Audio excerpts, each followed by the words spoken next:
Hello there and welcome to this particular maths reasoning test. So here we've got 26 different reasoning questions. Each question is different, which means that you'll have to do some sort of working out as well. Let's have a look at the first question just to get you started. The numbers in this sequence increase by the same amount each time. What numbers are missing? So this is a sequence number question. So let's find out how to work this question out.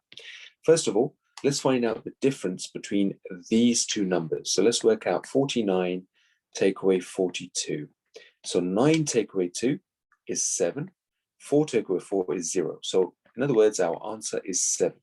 So these numbers could be going up in sevens. So let's try and see if this works.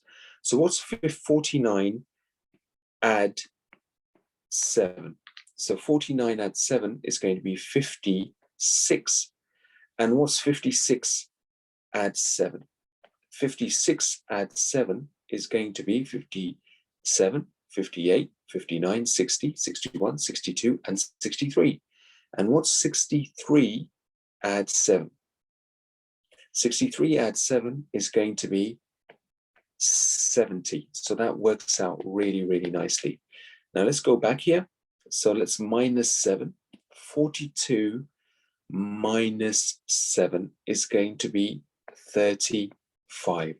So our answers here are 35, 56, and 70. So option D in this case is going to be the correct answer. Good luck with the rest of the questions. Remember, they're all very different types of questions, mixed questions.